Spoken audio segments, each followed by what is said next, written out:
เมื่อทั่วตนโตแห่งและอบอุ่นแล้วอย่าเจอบอกให้นั่งไม้ใจเข้าไปนอนอยู่ในตูบหมาเหิงส่วนตัวเท้าเองนอนลงขังเตาไฟอันมีใบเตาเป็นสาดปูมือหนึ่งกอดปืนทำกลางเสียงนกปีข้องปนกับเสียงแมงไม้ปลาลังขนองนึกดืนเข้ามาเท่าใดความเงียบสงบก็ยิ่งทวีคูณขึ้น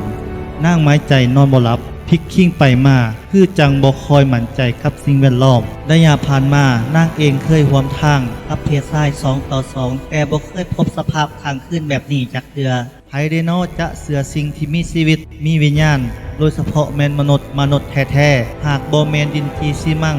น้ำมันกับไฟอยู่รวมกันจะมีหยังเกิดขึ้นแต่ในที่นี้ของคำขึ้นนี้นักคบปฏิวัติทั้งสองได้พากันขังคืนในป่าเลิกผู้หนึ่งเป็นหญิงโสดและอีกผู้หนึ่งเป็นชายหนุ่มนักแน่นนางแนมเห็นอย่าเจอนอนสะแคงมือกอดปืนปรากฏว่าดวงตาของเท้ารับสนิทเท้าอาจจะนอนหลับอีดีเพราะความอิดเมื่อยของการเดินทางตลอดมื้อแต่แล้วบ่พอเข้าก็เห็นเท้าลุกขึ้นสนลนฟื้นพร้อมทั้งจับเอาทอนไม้แห่งซ่อนเข้าไปในกองไฟเท้าแนมพุ่นแนมพีแล้วก็สืบต่อนางลงเอาหลังอิงใส่กระตอไม้ทางเตาไฟเบิ่งแล้วนางหูซึกว่าเท้าคงจะนอนบ่หลับเช่นกันเพราะเท้าเฮ็ดหน้าที่เป็นคนป้องกันที่ดีที่สุดของตนความเอ็นดูสงสารของนางต่ออย่าเจอได้เริ่มเกิดขึ้นในหัวใจของนางอย่างหลับๆนับแต่บัดนั้นนางห้องใส่อย่าเจอเจ้านอนพักพรสาเพราะมื้อนี้เจ้าอิดเมื่อยย่อนไปหลายเจ้าหาละนอนให้สบายคอยนอนย่ำใดก็ได้ข้าวทั้งเว้าทั้งสุกลนฟื้นเขาเตาไฟที่ว่ามีกองทานสีแดงหุงนั่งไม้ใจเฮตินอนหลับแต่ดวงตาของนางยังติดตามเบิงเพื่อนชายเล่าสูงด้วยการพินิจพิจารณาอยู่ในหัวใจแต่แล้วนางก็รับมอยไปตามเสียงกลมของแมงไม้นางได้สะดุ้งตื่นขึ้นในตอนเที่ยงคืนย้อนมีเสียงห้องของสัตว์ป่านางหูซึกยานวูบขึ้นมาและเฝ้าเต้นเข้าไปยืนไปอ่างข่าวอย่าเจอลุกแม่สหายเจ้าได้ยินตัวอีหยังห้องบ่อย่าเจอลุกขึ้นเมื่อหัวว่าแมนตัวอีหยังห้องข้าวก็หัวขึ้นแต่บอกว่าบ่ต้องยานมันเป็นเสียงห้องของฟ้านตื่นขี่ซื่อดอกแต่คอยหูซึกยานนั่งทั้งเว้าทั้งดึงเอาเสือใหญ่ออกมาปกทิ้งนอนสาบ่ต้องยานตราบใดคอยยังมีชีวิตเอาจับปลอดภัยทุกอย่าง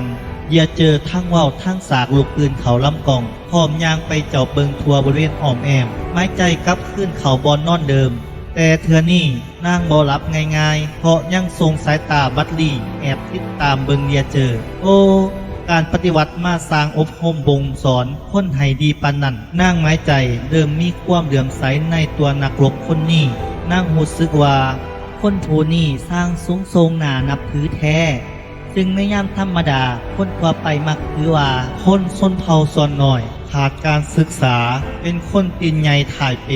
ผู้แต่การออกแต่งงานด้วยตีนมือความเป็นจริงแล้วคนประเภทนี้สัมผัสเต็มไปด้วยคุณธรรมมโนธรรมคุณสมบัตินางมีความสงสารและเห็นอกเห็นใจเขาและผู้ซึกกินแหนงแข้งใจให้ตนเองที่มีความหวาดระแวงเขาเกินไปตอนต้นของการเดินทางร่วมกันนางเป็นฝ่ายแสดงกิริยาแข็งกระด้างกับเขาบ่อยากเสือในเนื้อแท้ของชายคนนี้ผ่านจากแสงไฟที่หุงสว่างของแปลวไฟนางแย่งเบิงใบหน้าของเท้าส่วนระยะหนึ่งแล้วก็รับไปอีกนางหมายใจได้ตื่นขึ้นเป็นเทือที่2ตอนฟ้าสว่างแจ้งของมือใหม่นางเห็นอย่าเจอยืนอยู่ในทางเตรียมออกเดินทางพวกเข้าไปกันเถาะนางหมายใจงึกหัวพร้อมทั้งทรงห้อยยิ้มไปให้เท้าอย่าเจอเท้าโบยิ้มตอบมีแต่ก้มหน้าเดินทางต่อไปท่ามกลางเสียงห้องทรงของพวกกระหอกนกและฝูงทนีเทิงปลายไม้นับแต่มือความเดินทางน้ำกันในครั้งนั้นนางไม้ใจเลยกลายเป็นเพื่อนสหายที่ดีของอย่าเจอนางได้ทักแพร่มุ่นสีแดงพื้นหนึ่งมอบให้เป็นของขวัญอย่าเจอแพร่มุ่นพื้นนั้นนางแซวด้วยไม้ค้ำเป็นหูหัวใจ2 หน่วยซ้อนกันมีตัวอักษรหักในมือที่นางไม้ใจมอบแพร่มุ่นนั้นให้อย่าเจออย่าเจอหน้าแดงเท้ามีกิริยาสังเกตสังกะแบบเขินวัดใดวัดหนึ่งมันเป็นกิริยาของชายที่บ่เคยผ่านคำว่าหักมาก่อนเลยแต่แล้วเท่าก็สามารถลั่นปากออกมาว่าขอบใจแล้วเท่าก็ไปเฮ็ดหน้าที่ของตนทุกเทื่อที่พบพ่อกับไม้ใจอย่างบังเอิญหรือแบบตั้งใจกับนางไม้ใจเท่ามักจะหาทางดีบ่อยากประเสริฐหน้าพ ราะตนเองเป็นเพียงนักรบป้องกันธรรมดาคนหนึ่งภายหลังการรัฐประหารของกองทหารราบอากาศที่2ของกองทัพแห่งราชอาณาจักรลาวในเมื่อวันที่9สิงหา1960ที่นครหลวงเวียงจันทน์อย่าเจอพร้อมไอ้น้องป้องกันหมวดที่1ของแขวงถูกบรรจุเข้าไปประจำการอยู่กองพัน500ของสหายสิงห์ทองเพื่อเดินทางเข้าไปสมทบกับพวกรัฐประหารปกป้องนครหลวงเวียงจันทน์ก่อนมือจากกันอย่าเจอได้เป็นเจ้าการขอพบกับนางไม้ใจเป็นเธอทั้งมิตรที่นางไม้ใจเห็นใบหน้าของท้าวอย่าเจอเสาหมองท้าวลดสายตาลงต่ำและเว้าซาๆว่าคอยจะไปจากเจ้าแล้วและก็บ่ฮู้ว่าจะได้กลับขึ้นมาเห็นเจ้าหรือบ่ความสั่งลาของอย่าเจอเฮ็ดให้กระทบถึงหัวใจของนางเป็นอย่างยิ่งมันเหมือนกับเข็มแทงเข้าทั่วหัวใจนางเฝ้าเอาองค์มืองมปากของอย่าเจอและกล่าวว่าเจ้าอย่าเว้าสิ่งที่บ่เป็นมงคลแนวนั้นคอยจะคอยท่าเจ้าอยู่ที่นี่หรืออาจพบกันอยู่ที่เวียงจันทน์นางหมายใจหากเว้าจังซั่นล่ะแต่ในหัวนึกแท้ของนางก็รู้สึกย่านกลัวต่อการจากไปของท้าวมุดตอนเช้าของมื้อนั้นเป็นวันเสาร์เขาทั้งสองได้มีเวลาไขความในใจสู่กันฟังเขากล้าหาญรอถึงอนาคตที่เขาต้องการก่อนออกเดินทางอย่าเจอได้มอบมีดคู่ซีบที่มีคมเป็นเงาสีเขียวคือปีกแมงปูให้นางหมายใจ